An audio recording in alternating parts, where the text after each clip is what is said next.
La filière nucléaire française est en crise, des centrales vieillissantes, le fleuron du nucléaire Areva en grande difficulté financière. On en parle avec l'invité du Grand Angle, Bernard Laponge.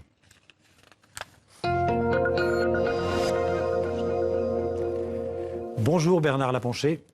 Alors, vous êtes ingénieur, diplômé de la prestigieuse école polytechnique. Vous êtes aussi docteur en physique nucléaire et en prospective énergétique, j'ai vu. Vous avez travaillé pendant plus de 10 ans pour le CEA, c'est le commissariat à l'énergie atomique en France. Vous avez été aussi le directeur général de l'Agence française pour la maîtrise de l'énergie. Vous avez aussi été, dans le gouvernement Jospin, le conseiller énergie et sûreté nucléaire de la ministre de l'Environnement de l'époque, Dominique Voynet. Vous avez aussi été consultant pour l'Agence de l'environnement et la maîtrise de l'énergie et notamment pour l'Agence française de développement. Et puis pour refermer ce CV impressionnant, vous êtes aussi membre de plusieurs associations, notamment Global Chance, qui milite pour les énergies renouvelables ou partagées, comme vous dites, et aussi pour le désengagement de la France vis-à-vis du nucléaire. Alors votre dernier livre, Bernard Laponché, publié au Seuil en 2011, reste d'actualité. Vous l'aviez coécrit à l'époque avec Benjamin Dessus. Il s'intitulait « En finir avec le nucléaire, pourquoi et comment ?» J'ai envie de vous demander, ce sera ma première question, pourquoi la France devrait-elle sortir du nucléaire ? Bien, pour des raisons relativement simples qui, en fait, sont les mêmes que celles avancées par le gouvernement allemand, l'Allemagne. Qui a quitté le nucléaire, qui est en train de... qui a décidé de quitter. Pour trois raisons. La première, c'est le risque d'accident. On pourra en parler. Ouais. La deuxième, c'est les déchets radioactifs. C'est-à-dire que même quand les centrales nucléaires fonctionnent très bien, elles produisent des déchets radioactifs très dangereux pour des millénaires. Et donc... ça suffirait pour dire qu'il faut en sortir. Et troisièmement, les questions de prolifération, puisque c'est quand même une énergie qui est née avec l'arme atomique. Et donc il y a trois raisons. Et les Allemands ont décidé, ben voilà, on construit une autre politique énergétique. Prenons la première que vous avez citée, ce sont ces centrales vieillissantes, le danger. Vous pensez qu'un accident, par exemple, comme celui de la centrale de Tchernobyl, pour ne pas parler de Fukushima, qui est particulier parce qu'il y avait d'abord eu ce tsunami incroyable, mais est-ce que vous pensez qu'un accident, l'explosion d'un réacteur, par exemple, comme ça s'est passé à Tchernobyl, serait possible en France ? Ou même à Fukushima, parce que c'est le même type de réacteur. Et c'est pas une opinion personnelle. Le président de l'autorité de sûreté nucléaire a dit, avant les difficultés actuelles d'ailleurs, qu'un accident de type Fukushima était possible en France. Possible. Quand quelque chose est possible, ça veut dire que ça peut se produire.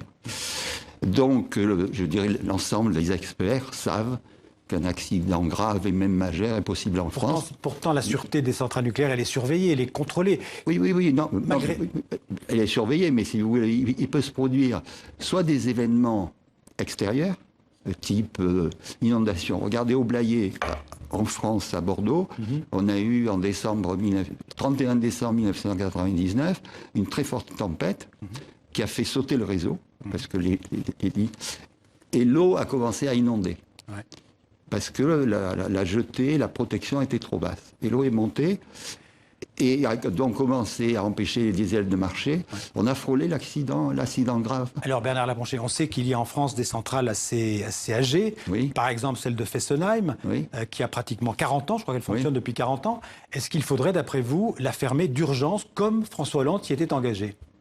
Et de toute façon, Fessenheim, non seulement est très âgé, mais dans un endroit particulièrement défavorable. On n'aurait jamais dû, tout le monde est d'accord là-dessus, on n'aurait jamais dû mettre une centrale, dans une zone sismique.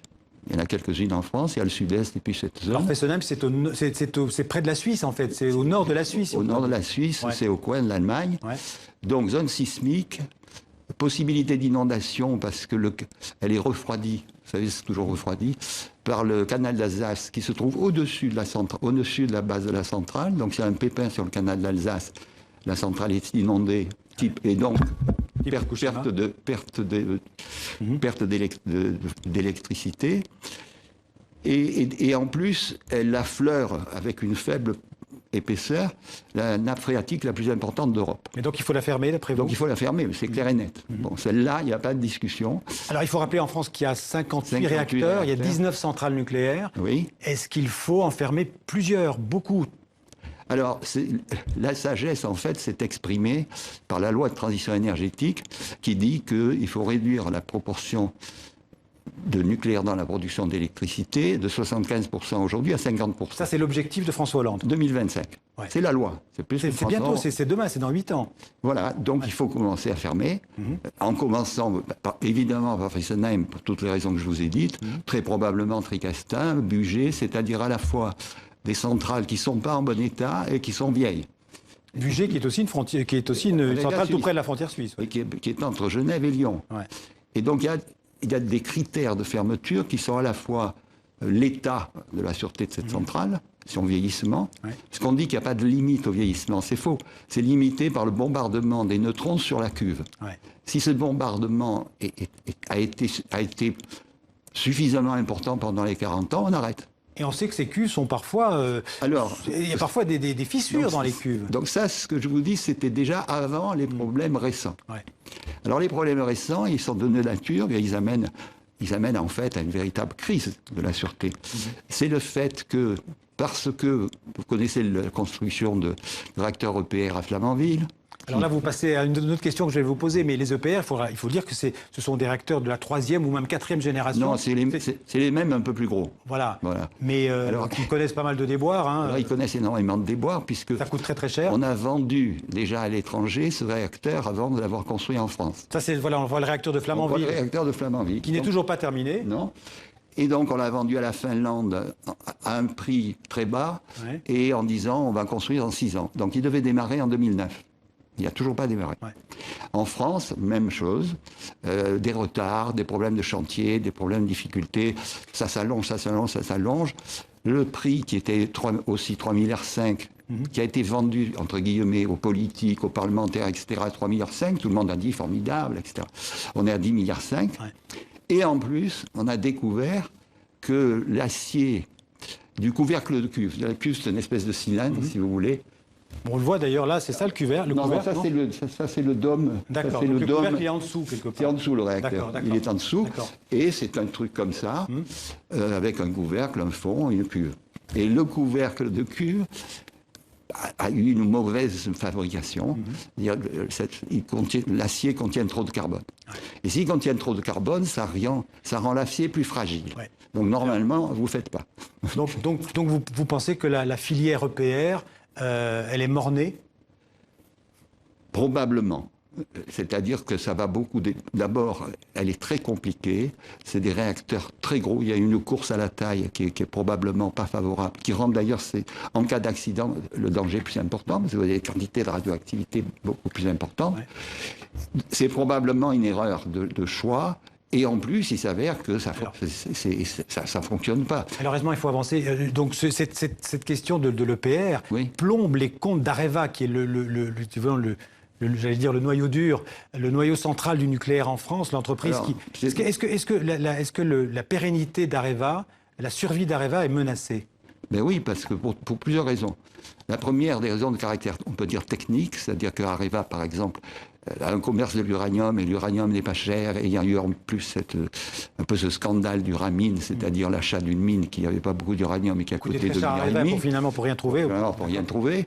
Deuxièmement, l'industrie du retraitement, c'est-à-dire des combustibles irradiés, qui comptait beaucoup sur des marchés extérieurs, pour le moment ne fonctionne que pour la France, parce que les autres s'en désintéressent. Troisièmement, la production de plutonium, c'est un peu une aberration, parce que c'est très compliqué, c'est très cher, et finalement, il n'est pas sûr du tout que ça servait à quelque chose. Donc, il y a quand même une crise de caractère technique, aggravée par le fait que, puisqu'il y a des difficultés financières, la première réponse inadmissible a été on va faire des licenciements. Ouais. Et des licenciements, ça appauvrit une boîte. Donc il n'y a aucune politique réelle du personnel de maintien des compétences. Et de côté d'EDF, c'est pareil. C'est-à-dire que cette course, on pourrait dire la puissance, mais pas seulement la puissance, amène à une crise qui est à la fois technique, avec les défauts qu'on a dit, le carbone, et des falsifications. On a l'impression que la France, elle a perdu son avance technologique en matière nucléaire, qu'elle avait il y a 20-30 ans. Et aujourd'hui, elle est menacée par des Coréens, par d'autres pays. Est-ce que la France est en train de perdre non seulement la guerre du nucléaire en France, mais aussi sur les marchés internationaux? Alors, il faut faire attention à cette histoire. C'est que les réacteurs français qui fonctionnent, de l'excellence française, ont été construits sous licence Westinghouse. Américaine. Américaine. C'est le modèle. Les réacteurs dont on parle, Fessenheim, Tricastin, etc., c'est exactement le réacteur comme Three Mile Island. D'accord. Donc, c'est vrai que pendant construire des réacteurs, EDF a réussi cette construction, mais la base, c'était les réacteurs américains. Ouais. Donc, il faut être prudent. Alors, malheureusement, j'ai encore envie de vous poser une question sur les déchets. Vous avez parlé des déchets. Oui. Aujourd'hui, il n'y a pas de solution idéale pour les déchets nucléaires. Il n'y a pas de solution.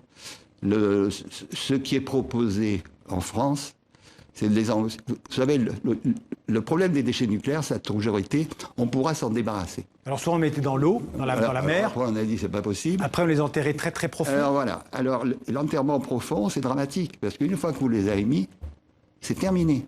Et si dans un siècle, ou même 50 ans, etc., soit on trouve des solutions préférables, c'est-à-dire arriver à les détruire ou réduire leur danger. On n'ira pas les rechercher. C'est impossible. Ouais. Et donc on impose une solution au suivant, tout en disant, vous savez, on fait ça pour protéger l'environnement.